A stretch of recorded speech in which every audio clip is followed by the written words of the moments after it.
Hi, y'all, and welcome back to my channel. So, if you are new here, my name's Emily, and I make recovery videos for severe anxiety, agoraphobia, panic disorder, DPDR, the list goes on. So, if you are struggling with that, definitely subscribe to my channel. Check the description of this video. I have my free recovery guide posted, I have my private Facebook group posted, and just ways that you can connect with me.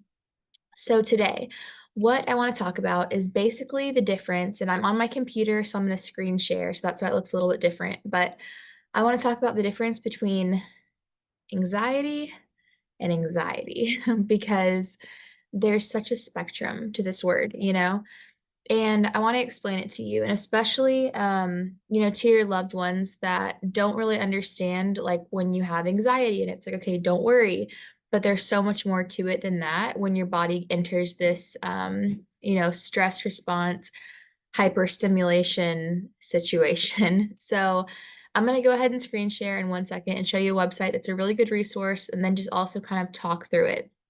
So let me go ahead and share my screen. Okay. So this website is awesome. It's literally the only website that I recommend when it comes to symptom searching. And honestly, when you go to anxiety symptoms on here, you can see if you scroll, there's like a bajillion symptoms. So let me get to the list. Here we go. So, um, body symptoms, all of these chest symptoms, fears, head symptoms, hearing and ear symptoms, heart symptoms. The list goes on and on and on. There are so many symptoms as far as what anxiety can do to your body. So, going back to the last page, again, highly recommend this website to understand your symptoms. The last place you want to be is on Reddit, on Facebook groups and forums. And that's why you'll see that my group does not allow very many, if any, posts from people other than myself. And that's not just so that like I can have all the control over the group or anything. It's because I don't want it turning into some toxic forum where you're getting advice and now we have the blind leading the blind and it's a lot of misinformation and we're just creating fear and not actually recovering, right? Okay, so the difference between anxiety and I'll call it nervous system sensitization because that's kind of more what it is this. So anxiety, it says it can be defined as a feeling of worry, unease, apprehension, nervousness, distress or uneasiness of the mind caused by fear or danger, a state of apprehension, an anxiety or fear that something bad or unpleasant will happen, and so forth. Right? So, everybody listening to this, whether you're experiencing this type of anxiety or, the definition here, has dealt with this, right? Like everyone has had anxiety before a date or before a test, or if you've gone skydiving, right? Like everybody's had this type of anxiety. This is very normal. If we didn't have this, we would be screwed because we need to have a level of anxiety for our body to be able to function and survive, right? It's literally our survival system in our body. So that's that, right? With this type of anxiety, what happens is you have your anxiety alarm, your stress hormone releases, you have body-wide changes, and then this is the big differentiator, your body calms down and it gets back to homeostasis and it's like it never happened. So that's that. Hyperstimulation, on the other hand, is basically when your body enters this chronic state of constant activation of the stress response system and constant body-wide changes, right? So now there's no trigger, right? There's nothing that this person may even be anxious about. It's literally just the fact that their body is now stuck in this chronic state of activation of the stress response, which is not normal, right? Like our body shouldn't be thinking that a lion's going to come eat us 24/7. Like that's not a normal thing to be happening to somebody. So anyway, the body gets typically stressed, whether that's relational stress, emotional stress, trauma, or It can be things you wouldn't think of, or I didn't think of anyway, like a virus. COVID is definitely known to be causing a lot of nervous system kind of hyperstimulation. And I'm sure there's plenty of other viruses in the past that have done the same thing. Car accidents, childbirth, pregnancy, the list goes on and on and on. Surgery, it happened to me after a gallbladder removal. So something has stressed the body. Typically, I find that that something is usually the last straw, right? Like maybe there is years of yellow flags before, the straw that broke the camel's back showed up. You know what I mean? So anyway, for me, it was a lot of overdoing it, honestly, not realizing that all of this can happen to somebody. And yeah, just pushing my body to the max 24/7, like with work and things like that, with traveling for work, with just constantly being on and not letting my mind relax, right?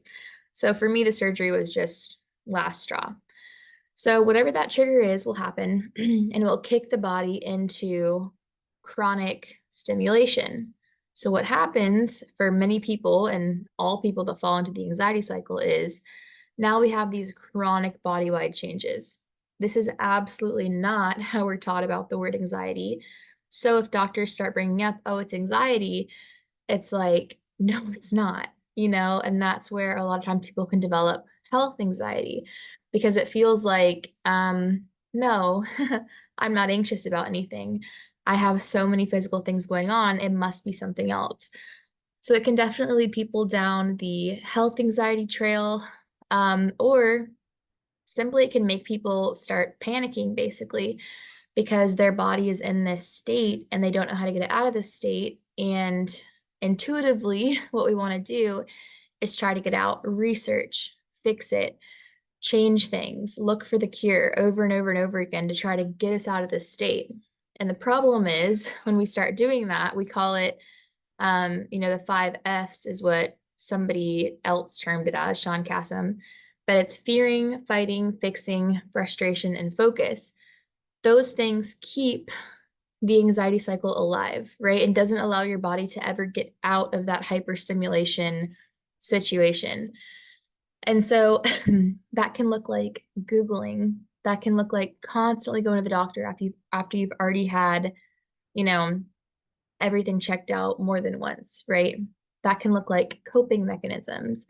That can look like trying to go into forums and figure out what medication or supplement or essential oil or whatever it is helps somebody else, and like just always being apprehensive essentially about your situation.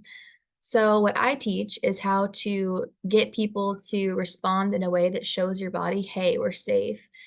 And anxiety recovery, honestly, like it sucks because what it is you putting yourself, in situations where you would normally be calm, right? You're grocery shopping, you're going into Target, you're going to the beach, you're going to hang out with friends, you're going to have lunch, you're doing all these things that normally when your body's in fight or flight mode, you would not want to be doing.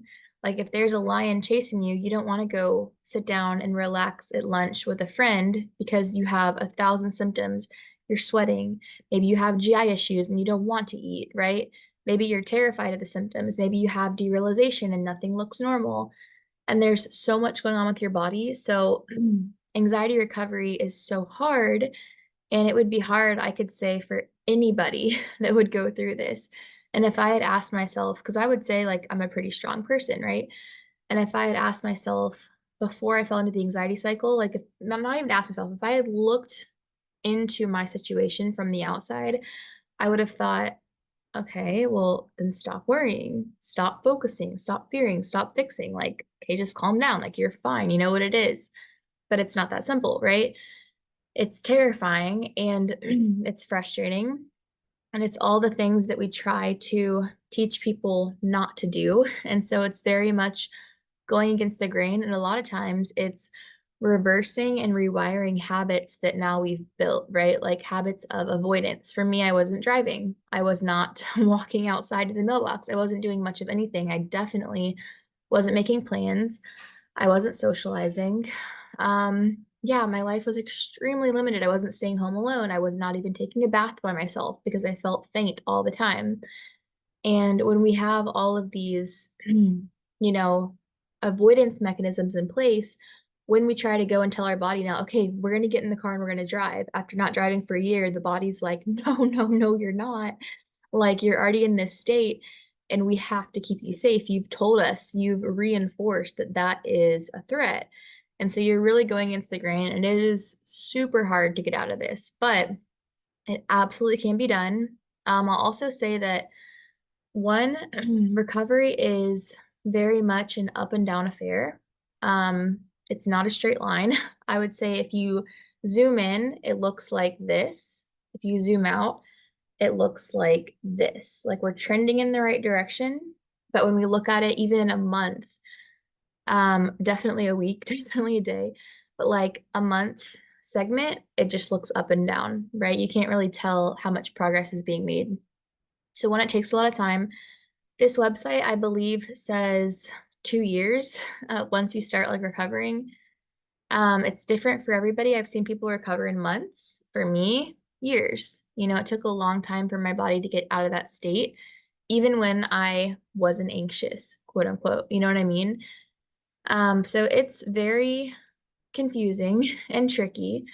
And so I hope this video can be a tool to, one, show family members and explain to them kind of what this is, and that it's not just simply like being worried about something. It's truly something that's going on body-wide, causing very real symptoms, like the last page that I showed you with hundreds and hundreds of symptoms.